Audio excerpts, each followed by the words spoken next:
বিশ্বকে অবাক করে দিয়ে ইরান তাদের বিশেষ ধরনের যুদ্ধবিমান সামনে নিয়ে এসেছে। তবে এই যুদ্ধবিমান দেখে সবচেয়ে বেশি অবাক হয়েছে আমেরিকা ও ইসরায়েলের মতো দেশ। অবাক হওয়ার কারণ হলো এই ধরনের যুদ্ধবিমান ইরানের তৈরি নয়, এগুলো মূলত আমেরিকাতে তৈরি। আর ইরান শুধু একটা বা দুইটা যুদ্ধবিমান বের করেনি, ওরা পুরো এক বাংকার জুড়ে এই ধরনের যুদ্ধবিমান সামনে নিয়ে এসেছে। আর এই বিষয়টি নিয়ে এখন মধ্যপ্রাচ্যের সবচেয়ে বেশি আলোচনা চলছে। এক অপ্রত্যাশিত ডাকে সাড়া দিয়ে ইরান যেন এক নতুন সমীকরণের জন্ম দিল।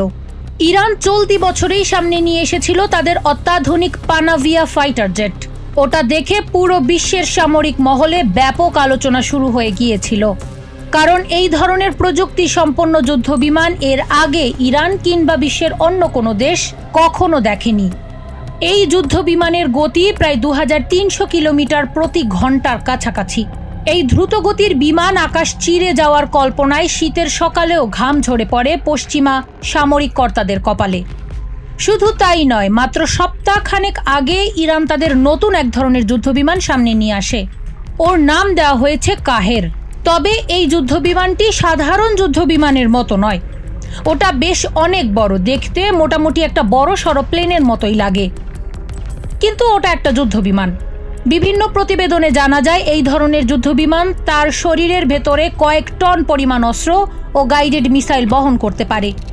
বিশাল এই পাখির ডানা যেন প্রতি মুহূর্তে মৃত্যুর হুমকি নিয়ে উঠছে।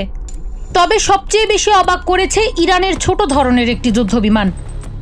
বিভিন্ন প্রতিবেদনে বলা হয়েছে ওটা F-5 সিরিজের যুদ্ধবিমান, কিন্তু অবাক করা ব্যাপার হলো F-5 সিরিজের যুদ্ধবিমান শুধুমাত্র আমেরিকা তৈরি করে থাকে। এই F-5 যুদ্ধবিমান মূলত একটি হালকা ধরনের যুদ্ধবিমান, আর এর মধ্যে রয়েছে দুটো ইঞ্জিন। এই দুটো ইঞ্জিনের কারণে বিমানটি অনেক দ্রুত গতিতে উঠতে পারে। দুই ধাতব ইঞ্জিনের গর্জন যেন চারপাশের পাহাড়কেও প্রকম্পিত করে তোলে। এই যুদ্ধবিমানের সর্বোচ্চ গতি প্রায় 1700 কিলোমিটার প্রতি ঘন্টার কাছাকাছি, অর্থাৎ ওটা শব্দের গতির চেয়ে প্রায় দ্বিগুণ গতিতে উঠতে পারে। বাতাস চিরে ওটার চলার শব্দ এক ভয়ঙ্কর সুনামির মতো। শুধু গতি নয়, এই যুদ্ধবিমান প্রায় 3 টনের কাছাকাছি অস্ত্র ও অন্যান্য সরঞ্জাম বহন করতে পারে।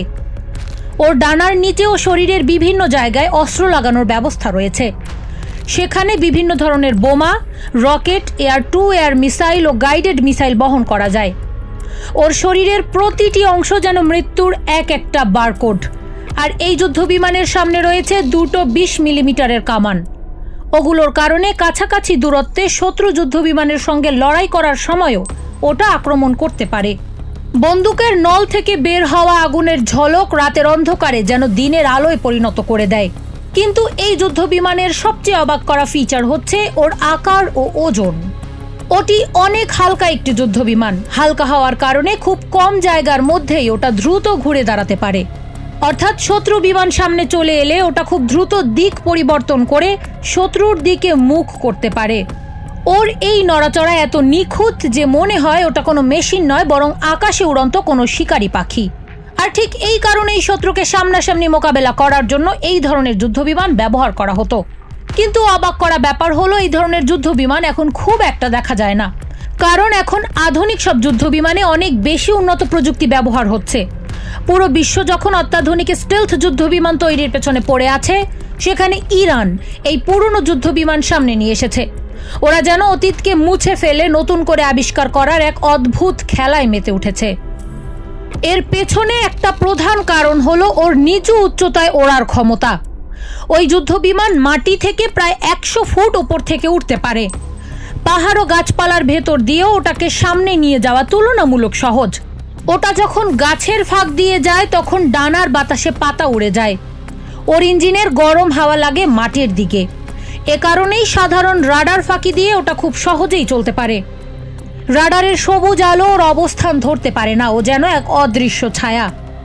কিন্তু এখন প্রশ্ন হচ্ছে, ইরান কেন এত পুরনো আমেরিকান যুদ্ধবিমান আবারও সামনে নিয়ে এলো?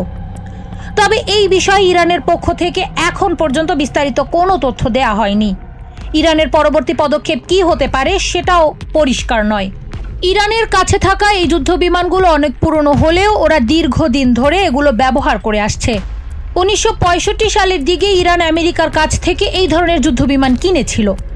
সেই সময়কার ঠান্ডা যুদ্ধের দিনগুলোতে এগুলো ছিল আধুনিক প্রযুক্তির প্রতীক। পরবর্তীতে সেগুলোকে মেরামত করে বিভিন্নভাবে এগুলোকে ব্যবহারযোগ্য করে রেখেছে। কিন্তু ইরান এখন কেন পুরো এক আন্ডারগ্রাউন্ড টানেল জুড়ে এতগুলো F-5 যুদ্ধবিমান সামনে নিয়ে এসেছে?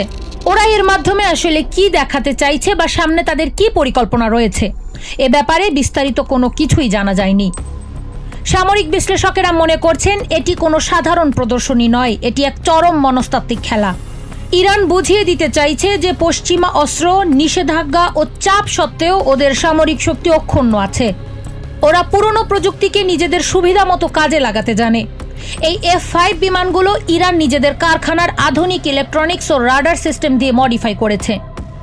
ওরা এগুলোর ভেতরে নতুন ফ্লাই বাই ওয়্যার সিস্টেম বা আধুনিক ককপিট বসিয়েছে। ওরা পুরনো খোলসে নতুন প্রাণ ফুঁকে দিয়েছে। এটি ইরানের অ্যাসিমেট্রিক ওয়ারফেয়ার বা অসম যুদ্ধের এক অংশ। আমেরিকার $1 বিলিয়ন ফাইটার জেটের বিরুদ্ধে ওরা এই সস্তা বিমানগুলো ব্যবহার করতে পারে। একটি আধুনিক ফাইটার জেট ধ্বংস হলে পকেট কাঁপে, কিন্তু এই F-5 ধ্বংস হলে আমেরিকার মতো দেশের সামরিক কর্তাদের সামান্য খরচ হয়। এই কারণেই ইরান এই সস্তা ও কার্যকর যুদ্ধ বিমানগুলোকে আবার নতুন করে যুদ্ধক্ষেত্রে নামাতে চাইছে। ইরানের এই আন্ডারগ্রাউন্ড বেসগুলো পাহাড়ের গভীরে তৈরি করা হয়েছে। ওখানে বোমারু হামলা থেকে বাঁচার জন্য নিখুঁত ব্যবস্থা রয়েছে। বাংকার ব্লাস্টার বোমা দিয়েও এই সুড়ঙ্গগুলো ভাঙা প্রায় অসম্ভব। এই সুড়ঙ্গগুলোর ভেতরে রয়েছে বিমানের জন্য রানওয়ে। বিমানগুলো সরাসরি এই সুড়ঙ্গ থেকে উড়ে আকাশে উঠতে পারে। ওরা মাটির নিচ থেকে সরাসরি মৃত্যুর দিকে ছুটে যেতে পারে। ইরানের এই একটি বিমানের খরচ খুবই কম হবে, কিন্তু ওটাকে থামানোর জন্য যে মিসাইল বা প্রযুক্তি লাগবে তার খরচ কিন্তু কয়েক হাজার গুণ বেশি। এই অর্থনৈতিক অসাম্যতা যুদ্ধের এক নতুন রূপ তৈরি করেছে। ইরান জানে কিভাবে শত্রুর অর্থনীতিকে ভাঙতে হয়। ওরা সস্তা অস্ত্র দিয়ে দামি প্রতিরক্ষা ব্যবস্থাকে টার্গেট করে। এই F-5 বিমানগুলো ওদের এই কৌশলেরই একটি অংশ। ওরা এই বিমানগুলো দিয়ে প্রতিরক্ষা ব্যবস্থাকে ব্যস্ত করে ফেলবে, আর তারপর মূল আঘাতটা হানবে ব্যালিস্টিক মিসাইল বা ক্রুজ মিসাইল দিয়ে। এই 2 স্তরের আক্রমণ প্রতিরক্ষা ব্যবস্থার জন্য এক দুঃস্বপ্ন। হয়তো আগামী কয়েকদিনে বা আগামী সময়ে ইরানের পক্ষ থেকে এই বিষয়ে আরও বিস্তারিত কিছু জানা যেতে পারে, কিন্তু আপাতত এই পুরনো আমেরিকান বিমানগুলোর পুনরুত্থান পুরো ভূ রাজনীতিকে নতুন করে ভাবাচ্ছে। ওটা একটা ইঙ্গিত দেয় যে যুদ্ধক্ষেত্রে সবসময় নতুন প্রযুক্তি জয়লাভ করে না। অনেক সময় পুরনো ও সস্তা প্রযুক্তি যদি সঠিকভাবে কাজে লাগানো যায় তবে সেটা বিশাল ধ্বংস ডেকে আনতে পারে। এই যাত্রা কোথায় গিয়ে থামবে সেটা সময়ই বলে দেবে। তবে আপাতত আকাশে ও মাটির নিচে এক অদ্ভুত রহস্যের জাল বোনা হচ্ছে। পশ্চিমা দেশগুলো এই জালে আটকা পড়ার অপেক্ষায় দিন গুনছে। মধ্যপ্রাচ্যের এই ঠান্ডা বাতাস যেন এক আসন্ন ঝড়ের পূর্বাভাস দিচ্ছে। কারিমা, ভোরের আকাশ।